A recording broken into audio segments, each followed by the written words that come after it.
in the morning. Welcome back to our channel. Today is an absolutely crazy day in the world of television, and we need to talk about what's going on in The Young and the Restless. Let's get straight to the point. We have to analyze this plot mess with Jack Abbott, Diane Jenkins Abbott, and the troublemaker Patty Williams. Honestly, I'm so tired of the constant bickering. This week might be a horrific murder case, not a normal fight. So let's get straight to the point, because it's really too much to bear. The writers are really putting us through some tough times this week, and the level of danger has never been higher for the Abbott family. So Jack Abbott is currently fighting for his life in Genoa City Memorial Hospital, and things are looking incredibly grim. And I mean grim. The doctors are rushing him in for a CT scan because he lost so much blood after Patty brutally stabbed him, and now they are terrified he might have severe brain damage. Brain damage? As if the poor guy hasn't suffered enough lately with the whole yacht kidnapping nightmare and the temporary amnesia. But the CT scan is going to take a while. It always takes a while in soap time, doesn't it? The waiting is just agonizing. You can feel the tension radiating off the screen, and it is honestly so hard to watch him like this. Jack is just lying there, completely helpless, while the medical staff tries to figure out if his brain has been starved of oxygen for too long. It is devastating to see a powerful man like Jack reduced to this vulnerable state, especially knowing that the delusional woman who did this to him is still out there, roaming around and plotting her next move. What were the writers thinking putting Jack through this again? But, okay, maybe that sounded dramatic, but you get what I mean. The situation is dire. And because the scan is going to take a long, agonizing time, Kyle Abbott steps up and does the responsible son thing. He practically begs Diane to go home with him for a little while. Just to rest, just to breathe for a second. And honestly, she looks like she is going to collapse right there in the hospital corridor. Diane is so deeply traumatized, and who can blame her? She just escaped from Doctor Markham's weird, twisted hostage situation, only to come home and find the love of her life bleeding out on the dining room floor. So Kyle manages to convince her to leave the sterile hospital waiting room and go back to the Abbott mansion. But let's be real here. Going back to the mansion is probably the worst possible thing for her mental state right now. Walking back into that massive house, the exact place where her husband was brutally attacked and left for dead, has got to be a psychological nightmare of epic proportions. So they walk into the mansion together, and you can just see the sheer terror and confusion washing over Diane's face. The mansion is supposed to be her safe haven, her home with Jack, her sanctuary from the rest of the crazy Genoa City drama. And now it is a literal crime scene. It is tainted by Patty's violence. I felt so incredibly bad for her in this scene. I know Diane has a very sketchy past, and I know she faked her own death years ago and caused a lot of pain. But right now, she is just a terrified wife who almost lost her husband. Kyle is trying so hard to be the strong one for her. He is encouraging her, telling her that Jack is a fighter and that they just need to hold it together and stay positive. Kyle is really shining in these moments, honestly. I haven't always loved Kyle's storylines or his decisions, but seeing him step up to support his mother while his father is fighting for his life is genuinely touching. He is trying to be the solid rock for the Abbott family, but you can tell he is just as terrified as Diane is underneath it all. But then Diane starts looking around the room, trying to ground herself in reality, and she finds it. She finds the wedding photo. The specific wedding photo that Patty Williams had hidden away because Patty is completely obsessed and delusional and desperately wants to erase Diane's existence from Jack's life. Finding that photo is such a massive gut punch. It's this tiny, chilling reminder that a psychopath was in their home, touching their things, invading their sacred space, and pretending to be the lady of the house. And Diane just holds the photo and you can see the wheels turning in her head, the trauma bubbling up. But instead of completely breaking down and sobbing on the floor, she does something so heartbreakingly hopeful. She starts packing a change of clothes for Jack. She is packing his clothes with this desperate, fragile hope that he is going to be discharged soon. That he is going to wake up, the CT scan will be totally clear, and he will just come home and put on his regular clothes like nothing happened. It is such a raw, human moment. I just can't handle how sad it is. She is clinging to this mundane task of packing a bag just to keep herself from completely falling apart into a million pieces. Meanwhile, let's zoom out and talk about the absolute legal circus happening over at the Genoa City Athletic Club. Michael Baldwin is there, and thank goodness for Michael Baldwin, because he is the only person in this entire town with a functioning brain right now. Michael is complaining to Christine Blair Romawati, pointing out the glaringly obvious fact that Patty Williams is the one who most likely attacked Jack. I mean, duh. Patty has a long, documented history of violence. She has a terrifying history of obsession with Jack, and she was just brought back to town by Victor Newman. It is so incredibly obvious. But Christine? Christine is being so incredibly stubborn and rigid. She insists that she has to stick to the hard evidence, and the current evidence points directly to Diane. What evidence, Christine? The fake evidence Patty planted? The lies, Doctor. Markham is spinning to save his own skin. Honestly, Christine is infuriating me right now. I know she is the district attorney, and she has to follow the law and the evidence. But come on. We all know Christine has a deep, ancient hatred for Phyllis, and she has never been Diane's biggest fan either. Sometimes I wonder if Christine's personal biases just completely blind her to the truth when it comes to the women she dislikes. She is so fixated on nailing Diane for this crime that she is completely ignoring the psychotic elephant in the room named Patty Williams. Who actually believes this is going to end well if they just lock Diane up and throw away the key? It's like the Genoa City Police Department and the DA's office share a single brain cell, and they left it at home today. Okay, maybe I'm being too harsh on Christine. She is just doing her job based on fake evidence sitting in front of her, but it is just so frustrating to watch as a viewer when we know the absolute truth. We know Patty is the culprit.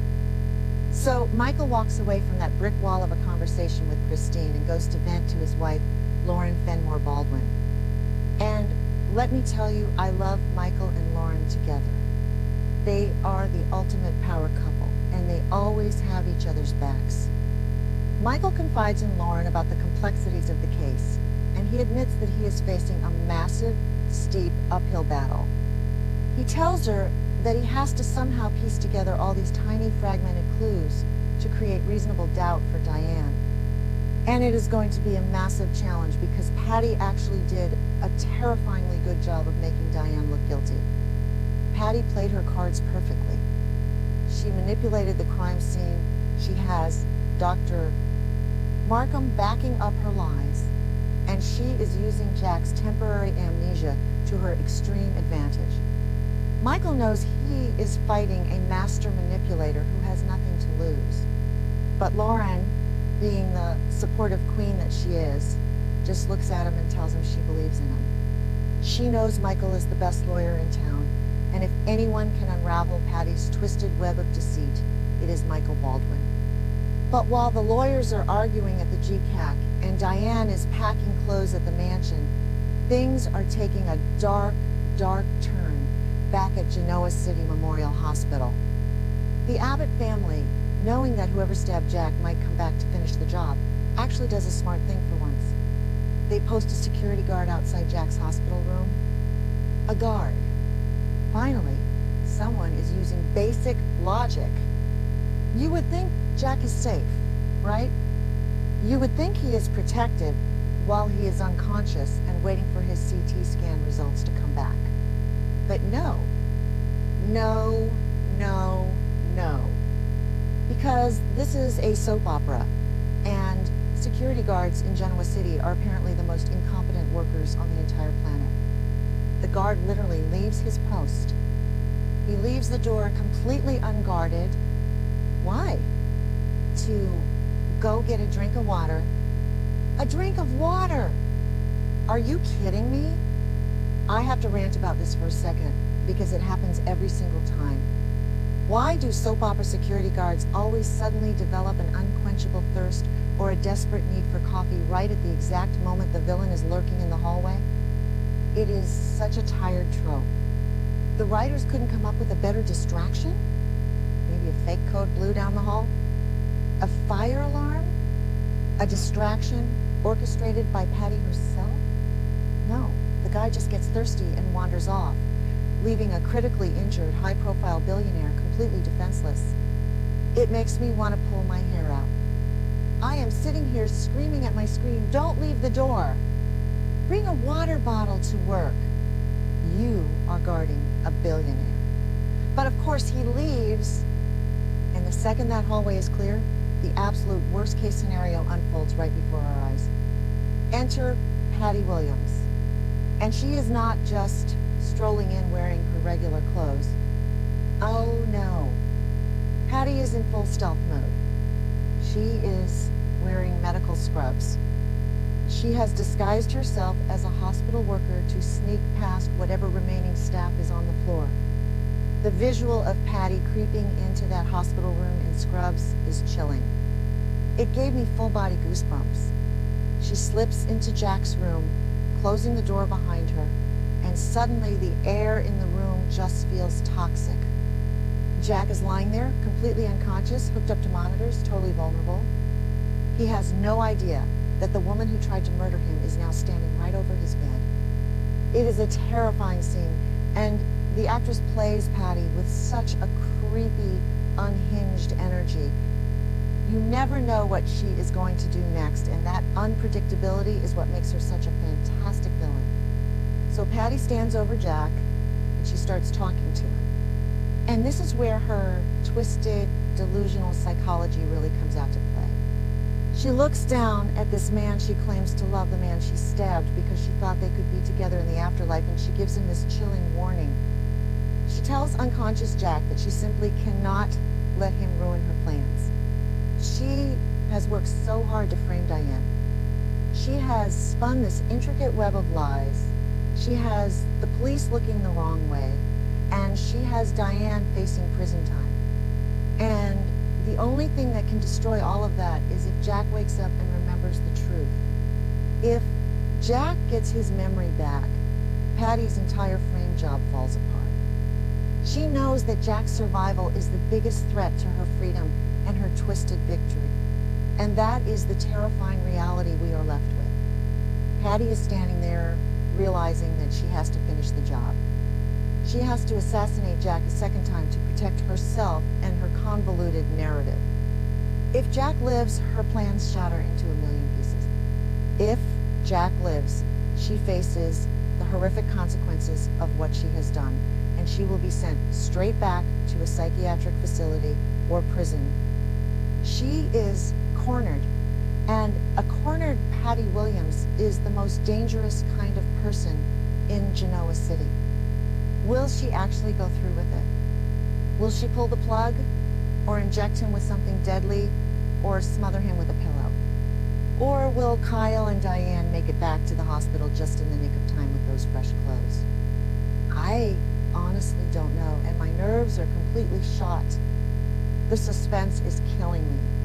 Let's just take a moment to really analyze Patty's mindset here, because it is fascinating and horrifying all at once. She genuinely believes she is the victim in her own story. In her twisted reality, Diane is the evil interloper who stole Jack away, and Patty is just reclaiming what is rightfully hers. Even as she stands over Jack's hospital bed, preparing to do the unthinkable, she probably rationalizes it as an act of love or necessity. It's that classic soap opera villain delusion where they twist every horrible action into a justified response. And the fact that Victor Newman funded her return to town just adds another layer of sickness to this whole ordeal. Victor brought a live grenade into the Abbott family's lives and just pulled the pin. If Jack doesn't make it out of this hospital room, his blood is just as much on Victor's hands as it is on Patty's. And you just know that when Ashley Abbott gets back to town, she is going to tear Victor apart piece by piece if she finds out he had anything to do with this. So where does this leave us for the rest of the week? We have Jack entirely at the mercy of a woman who has already proven she is willing to kill him. We have Diane packing a bag, desperately holding on to a thread of hope that her husband will come home, while simultaneously facing double attempted murder charges. We have Michael Baldwin fighting a legal system that seems determined to ignore the obvious truth. And we have an empty chair outside a hospital room where a guard should be sitting. It is a perfect storm of disaster. I honestly don't know how Jack gets out of this unless someone walks through that door right now. Maybe Paul Williams will show up to check on his friend and catch his sister in the act. Or maybe Jack will suddenly open his eyes and grab her arm.